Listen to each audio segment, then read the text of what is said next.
Dari Kisah Para Rasul pasal yang pertama, nanti kita baca dari ayat yang pertama sampai ayat yang ke-12. Maaf Bapak Ibu, sampai ayat yang ke-11 saja ya. Kisah Para Rasul pasal yang pertama, ayat yang pertama sampai ayat yang ke-11.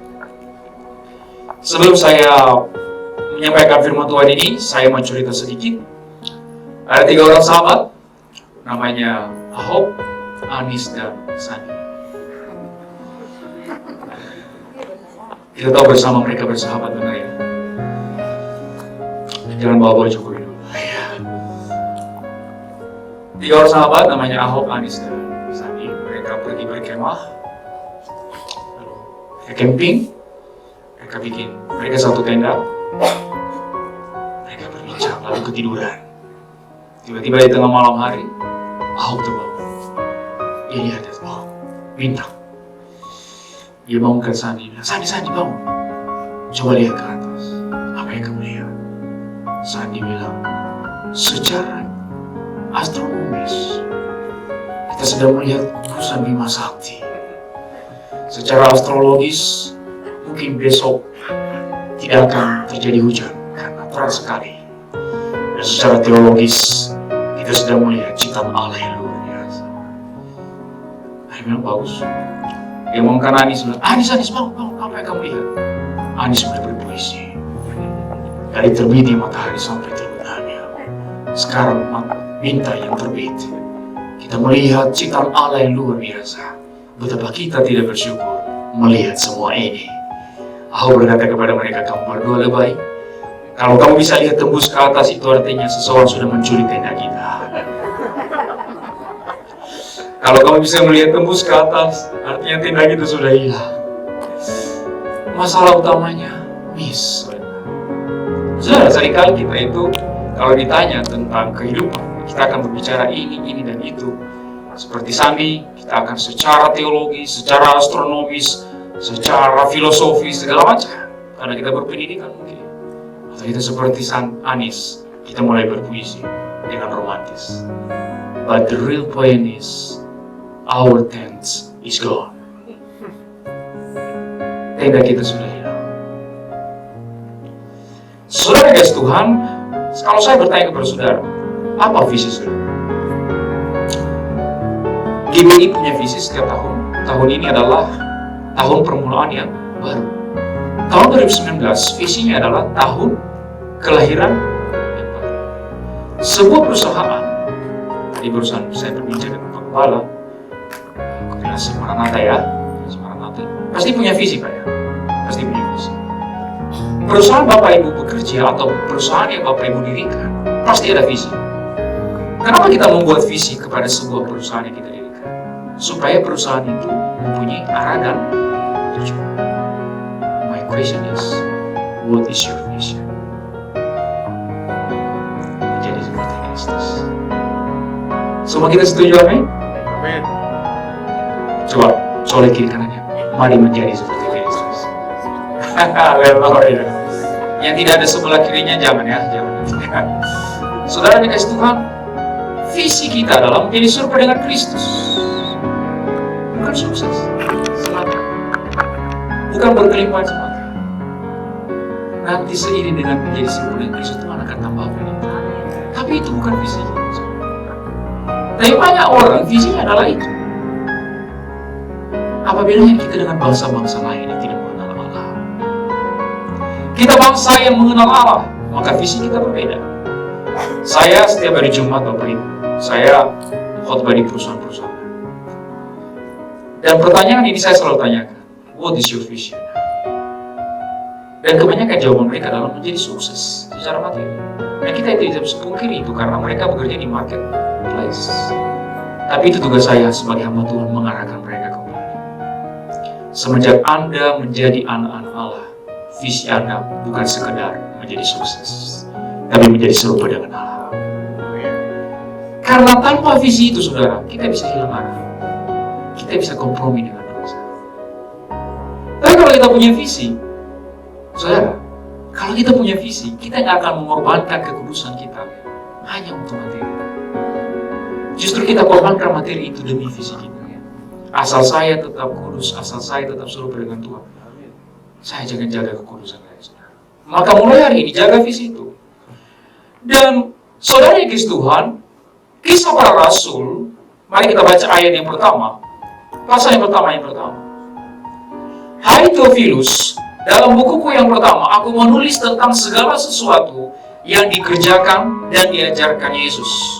Tadi di ibadah pertama saya khotbah dengan topikal, di ibadah kedua ini saya khotbah dengan ekspositori.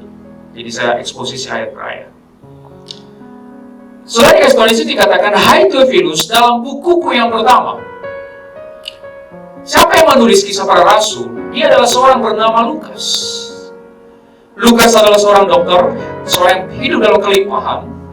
Tetapi dalam kelimpahannya, dalam semua keahlian yang dia miliki, dia meninggalkan itu sejenak dan dia masuk ke dalam penjara. Kenapa dia masuk ke dalam penjara? Bukan karena dia di penjara, tapi dia masuk dalam penjara. Dia menyogok para penjaga penjara. Supaya apa, saudara? Menolong Paulus di dalam penjara. Tanpa Lukas, Paulus bisa mati dalam penjara. Lukaslah yang membuat Paulus tetap sehat di dalam penjara. Kalau Bapak Ibu mau nonton film ini, ada film yang bagus. Judulnya Paul, the Apostle of Christ. Itu sedang tayang tapi kayaknya di Indonesia tidak ditayangkan. Tapi kalau Bapak Ibu punya akses di rumah, buka di. Bapak suka nonton di sana? Saya juga, Pak. Saya suka nonton di sana. Ketik saja Paul, the Apostle of Christ. Banyak film-film rohani di sana bagus, Bapak. Ada film The Case of Christ for Christ. Itu filmnya bagus banget. The Case for Christ. Kasus penyelidikan bukti-bukti kebangkitan dan kematian Kristus. Di film itu diceritakan bagaimana Lukas menolong Paulus. Dia meninggalkan kelimpahan dan seluruh keahliannya untuk menolong Paulus dalam penjara. Dan dia menggunakan materinya untuk menolong Paulus. Dan dia berkata di sini dalam bukuku yang pertama. Artinya apa? Ada bukunya yang pertama. Bukunya yang pertama adalah Kitab Lukas. Kitab Lukas. Nah, bukunya yang kedua adalah Kisah Para Rasul. Oke? Dia bilang sama Theophilus, dalam buku yang pertama. Pertanyaan kedua, siapa Theophilus? Para penafsir menafsirkan bahwa Theophilus ini adalah seorang yang terpelajar, sehingga Lukas mempercayakan tulisannya kepada Theophilus. Begini, saudara. Dua orang ini adalah dua orang hebat, saudara. Mereka hidup dalam pendidikan yang tinggi. Mereka hidup dalam kelimpahan. Namanya dokter di abad-abad pertama itu pasti hidup dalam kelimpahan. Itu banyak orang datang kepada dia dan membayar dia. Pasti orang hidup. Tapi perhatikan ini baik, saudara. Mereka menggunakan kelimpahan mereka bagi kerajaan. Maka pertanyaan saya hari ini kepada saudara adalah, sudahkah saudara menggunakan materi yang Anda miliki bagi kerajaan Allah? Saya tadi berbicara dengan Pak Gembala. Tadi berkata, harusnya gereja menjadi berkat di marketplace. Memang benar. Memang benar. Kita harus bisa menjadi berkat di sana. Kita harus bisa membawa terang Kristus di sana. Sama seperti dilakukan oleh Lukas. Dia menggunakan pengaruhnya untuk menolong Paulus, saudara. Saya waktu diundang ke, ini hal kecil, saudara, tapi saya mungkin bisa menginspirasi saudara. Saya diundang ke khotbah di gereja BNKP Jakarta. BNKP Jakarta itu seperti KBP. Saya diundang khotbah di sana, dan ketika saya sampai di sana masuk gang-gang kecil, jadi saya bilang, saya pusing cari gang-gangnya, kalian jemput saya di Alfamart. Saya tunggu di Alfamart. Saya masuk ke Alfamart, lalu saya beli roti dan air minum di sana. Roti harga 5.000, air minum harga 5.000. Tiba-tiba di luar saya lihat ada tukang parkir, umur 15 tahun. Roh Kudus mengarahkan saya.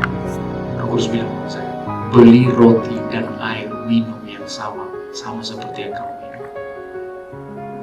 Akhirnya saya beli.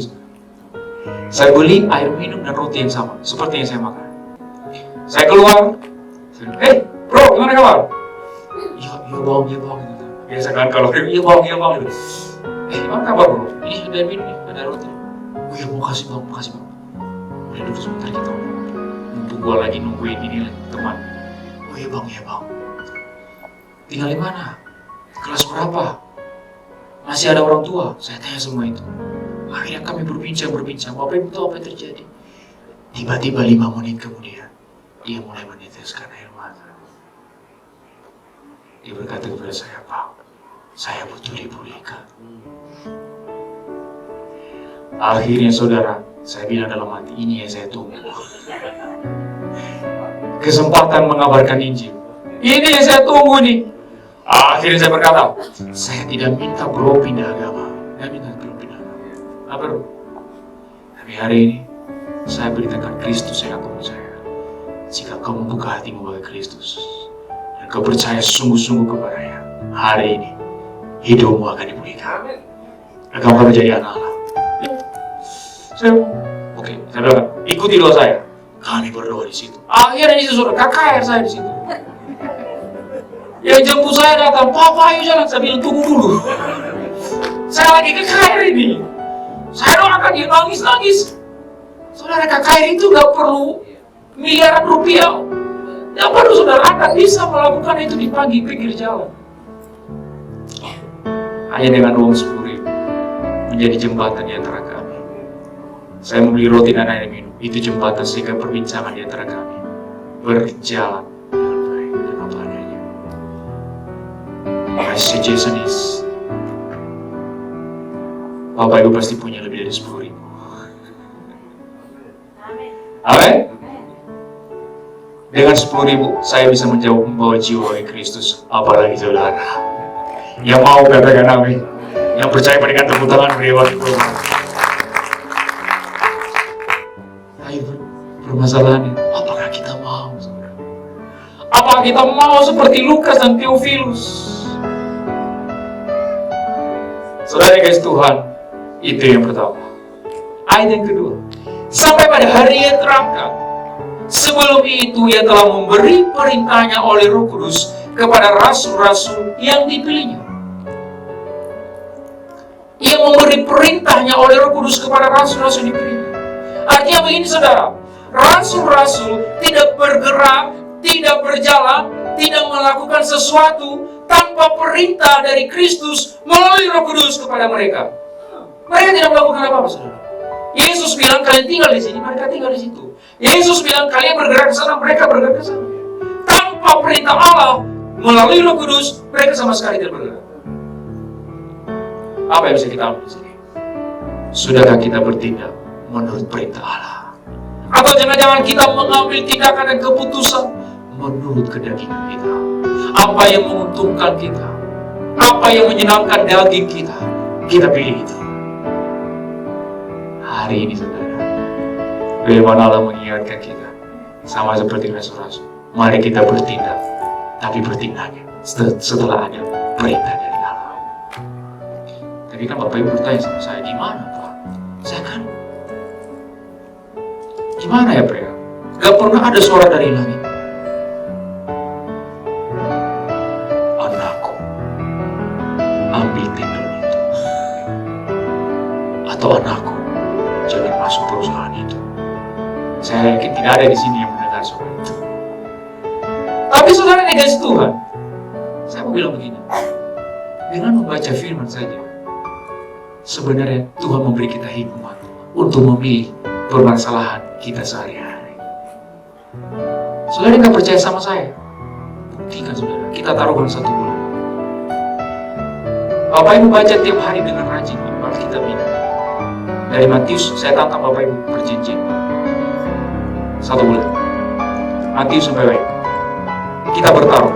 Kalau Bapak Ibu tidak semakin berhikmat, maka jangan saya sebut. Jangan sebut saya pembunuh. Karena saya pernah menantang ateis.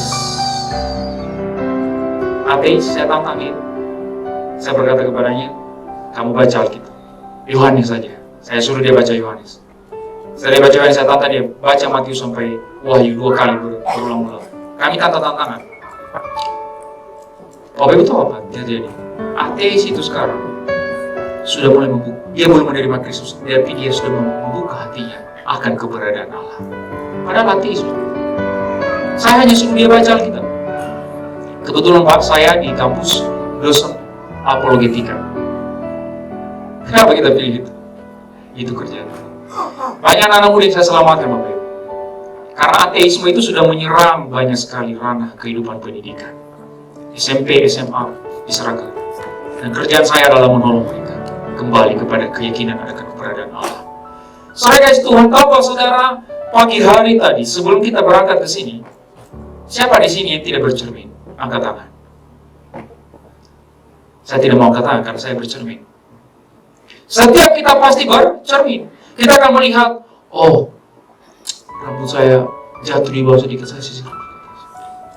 Atau lipstik saya kurang terang, terangin dulu. Atau bulu matanya kurang menanjak, cabut dulu. Terutama ibu-ibu ini ya. Cermin. Itu cermin bagi fisik kita, saudara. Bagi tubuh kita. Dan kita tidak akan pergi keluar rumah tanpa melihat cermin. Saya pastikan kepada saudara, tidak ada yang keluar rumah tanpa melihat cermin. Pertanyaan saya adalah, adakah cermin bagi jiwa? Itu kan tadi cermin bagi tubuh. Adakah cermin bagi jiwa? Ada, saudara. Firman Allah.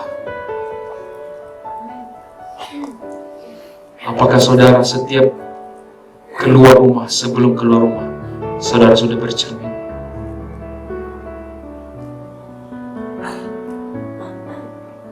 Karena banyak orang menganggap dirinya baik-baik saja. Dia berkata, saya punya suami yang baik, cari nafkah, saya punya istri yang baik, tunduk, saya punya anak-anak yang baik, sekolah dengan baik, belajar dengan baik, saya punya bisnis, berjalan dengan baik, everything is fine. Tapi ketika Anda bercermin pada firman, Anda baru tahu betapa busuknya hati. Siapa di sini kita yang laki-laki tidak pernah melihat perempuan dan tidak mengingini dalam hati? Saya tidak mau katakan saya pernah. Dari situ aja kita sudah jatuh. Tapi dari mana kita tahu kebenaran itu? Dengan bercermin. Maka jangan berani keluar rumah tanpa bercermin pada firman. Jangan berani menginjakkan kaki keluar rumah dan memulai bisnis Anda dan pekerjaan Anda tanpa bercermin pada firman. Karena itu yang menjamin jiwa Anda tetap bersih. Dari firman Anda tahu, oh jiwaku ada yang harus dibersihkan, hatiku ada yang harus dipulihkan, perbuatanku ada yang harus dipulihkan. Bagaimana saya tahu itu? Dengan bercermin pada firman. Maka saya tidak berani keluar rumah tanpa bercermin. Ayat yang ketiga. Kepada mereka yang menunjukkan dirinya setelah penderitaannya selesai. Dan dengan banyak tanda ia membuktikan bahwa ia hidup. Sebab selama 40 hari ia berulang-ulang menampakkan diri dan berbicara kepada mereka tentang kerajaan Allah. Bayangkan saudara, saya foto hari ini tanggal 2 Desember di tempat ini. Ini contoh ya. Tiba-tiba nanti sore saya mati, saudara. Ini contoh. Jangan didoakan, jangan bilang amin. Awas kalau ada yang bilang amin. Ini contoh. Tiba-tiba nanti sore saya meninggal dunia. 1 bulan kemudian saya diundang lagi sama Pak Gembala. Kira-kira saudara mau tetap duduk atau lari, saudara? Lari kan? Itu yang terjadi pada itu. Yesus itu sudah mati 3 hari yang lalu. Mati. Tiba-tiba dia keliling lagi selama 40 hari. Khotbah kayak ini. Bayangkan itu, saudara. Kenapa Yesus melakukan itu? Ini, saudara. Yesus melakukan itu untuk membuktikan bahwa dia benar-benar hidup dan dia benar-benar Allah. Saudara kasih Tuhan, kalau saudara ditanya, apa bukti paling kuat? Apa bukti ilmiah paling kuat di dalam kekristenan sehingga kita memilih kekristenan? Jawabannya adalah kebangkitan Kristus. Kenapa kebangkitan Kristus? Perhatikan ini baik. Tetapi ketika Yesus ditanya oleh para ahli Taurat, orang Saduki, mereka bertanya kepada Yesus, apa buktinya bahwa Engkau Allah? Apa tanda yang mau kekasih kepada kami? Oh, Yesus bilang, kamu tanda?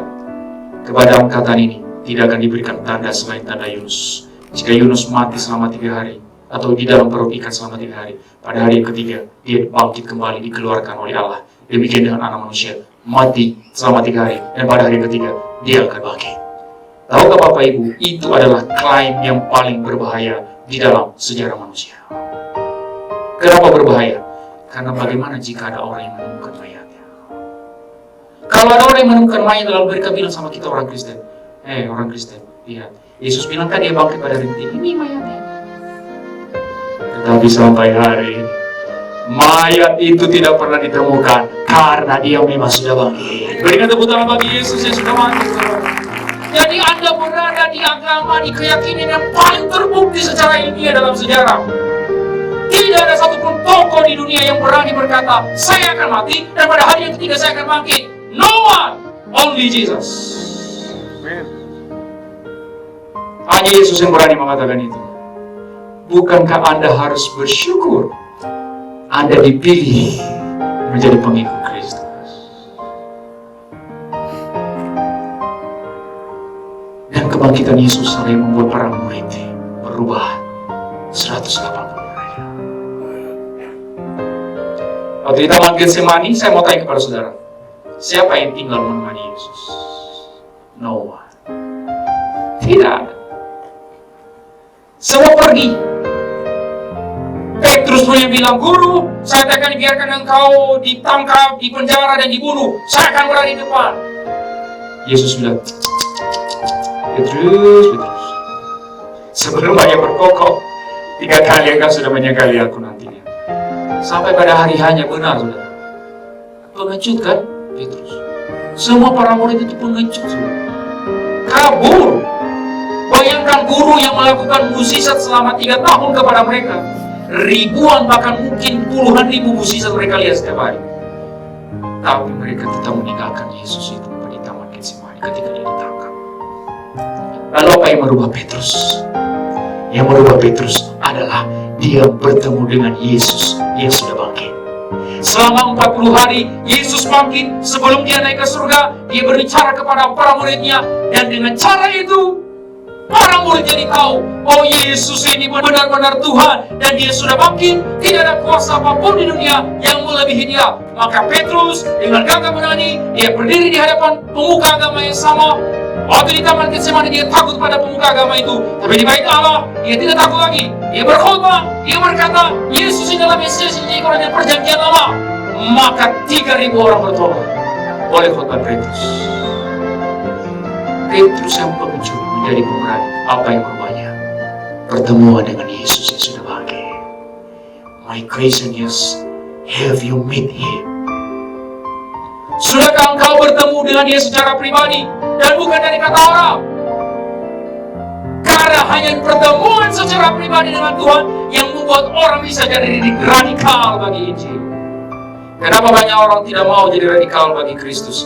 Karena memang tidak pernah bertemu secara pribadi dengan Kristus. Tapi sekali Anda bertemu dengan Kristus secara pribadi, you say, I love you Jesus, I will do anything for you. Loh, apa itu sekarang? Bapak-bapak yang dulu zaman dulu, I do anything for you. Gimana lagunya itu? Saya lupa. I do anything for you. Ayat yang keempat. Pada suatu hari ketika ia makan bersama-sama dengan mereka, ia melarang mereka meninggalkan Yerusalem dan menyuruh mereka tinggal di situ menantikan janji Bapa. Yang demikian katanya, telah kamu dengar daripadaku, sebab Yohanes membaptis dengan air, tetapi tidak lama lagi kamu akan dibaptis dengan Roh Kudus. Kita lompat ke ayat 8. Tetapi, mari kita baca bersama-sama 1, 2, 3. Tetapi kamu akan menerima kuasa kalau Roh Kudus turun ke atas kamu, dan kamu akan menjadi saksi di Yerusalem dan seluruh Yudea dan Samaria dan sampai ke ujung. Amin. Ini baptisan Roh Kudus. Inilah gerakan karismatik. Kita percaya di dalam karismatik Pentakosta bahwa baptisan itu bukan hanya baptisan air, ada juga yang namanya baptisan Roh Kudus. Waktu orang dibaptis menerima keselamatan, itu baptisan air. Tapi tidak cukup sampai di sana, karena ayat ini jelas mengatakan Yohanes membaptis dengan air, tetapi Kristus membaptis dengan Roh Kudus. Lalu apa gunanya baptisan Roh Kudus? Ayat yang ke-8 berkata, kamu akan menjadi saksiku di Yerusalem dan Samaria sampai ke ujung bumi. Gunanya kita dibaptis Roh Kudus adalah supaya kita mau menjadi saksi bagi Kristus. Saya mau tanya kepada saudara, menjadi saksi itu gampang atau sulit? Gampang atau sulit? Sulit ya? Tuhan tahu itu. Tuhan tahu bahwa menjadi saksi itu sulit. Itu sebabnya Dia membaptis kita dengan Roh Kudus supaya kita memiliki keberanian untuk memberitakan Injil. Karena memang tidak mudah. Itulah baptisan Roh Kudus. Kalau gereja diperlengkapi dengan karunia-karunia Roh, karunia nubuatan, karunia bahasa Roh, menafsirkan bahasa Roh, karunia hikmah, karunia pengetahuan, karunia mukjizat, bukankah semuanya itu gunanya supaya kita bersaksi kepada dunia bahwa inilah gereja Allah penuh kuasa? Bukankah tujuannya untuk menjadi saksi? Kita diperlengkapi dengan baptisan Roh Kudus cuma satu tujuan, supaya menjadi saksi bagi dunia. Saya tahu itu. Apakah pernah saya ada kegentaran untuk berhenti menginjili? Pernah, saudara. Tapi Roh Kudus kembali mengingatkan saya untuk berani kembali.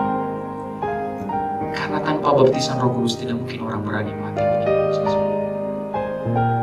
Baptisan Roh Kudus lah yang membuat kita berani mati bagi Yesus. Saya menantang saudara, minta baptisan itu.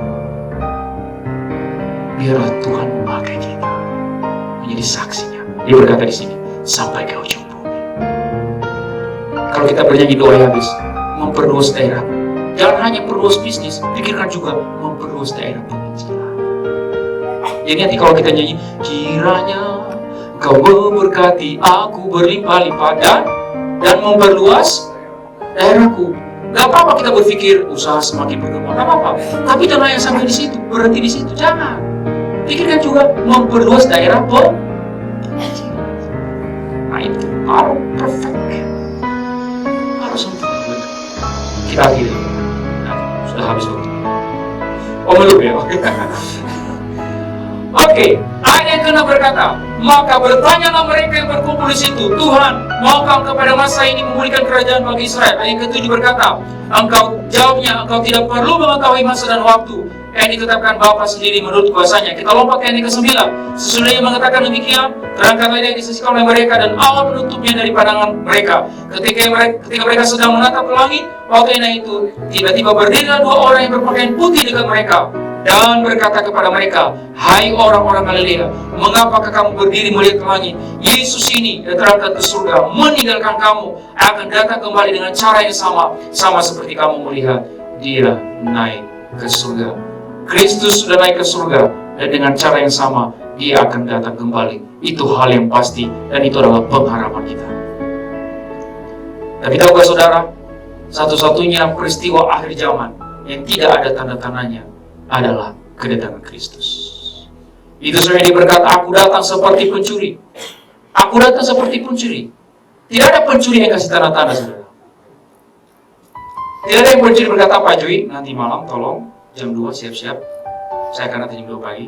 Nanti saya pakai motor Scoopy, helm biru. Saya ada teman nanti satu orang. Siap-siap Pak Joy, saya akan datang. Tidak ada pencuri yang kasih tanda-tanda. Demikian dan kedatangan Kristus.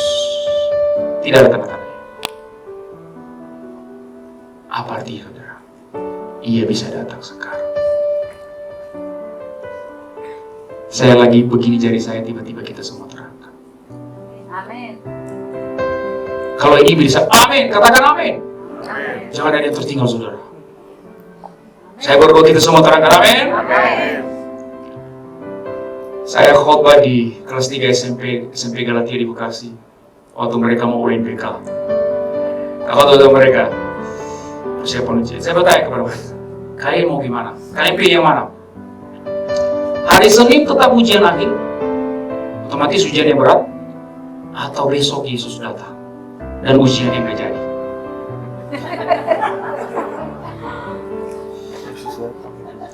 Oh iya dong, kalau Yesus datang berarti ujiannya gak jadi dong.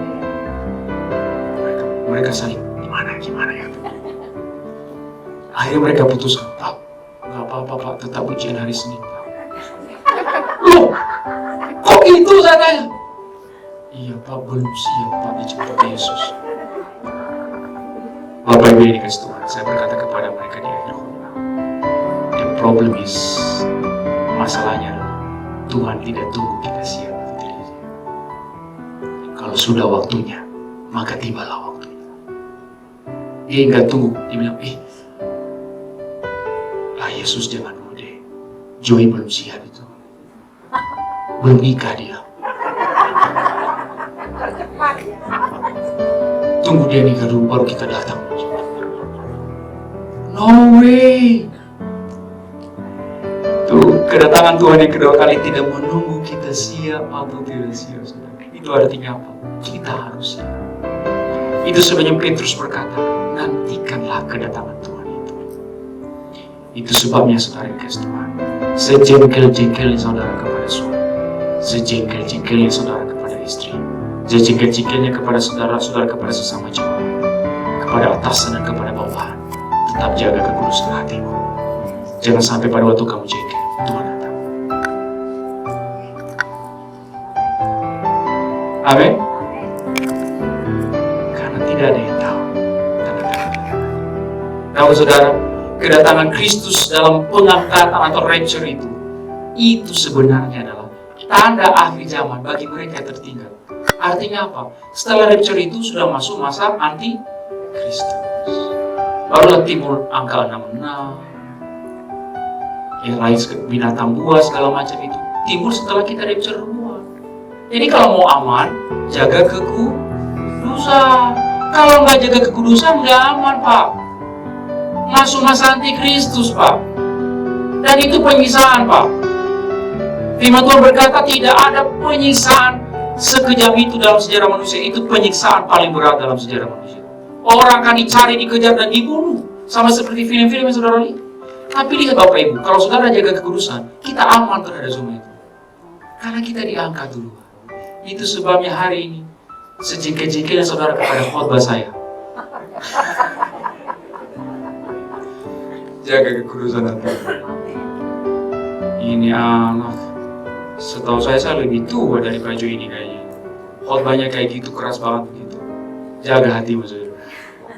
Ya saya pada waktu saudara jengkel sama saya, tiba-tiba Tuhan datang. Dan saudara sendiri terima. Kita semua terangkan saudara. Saudara tahu nggak?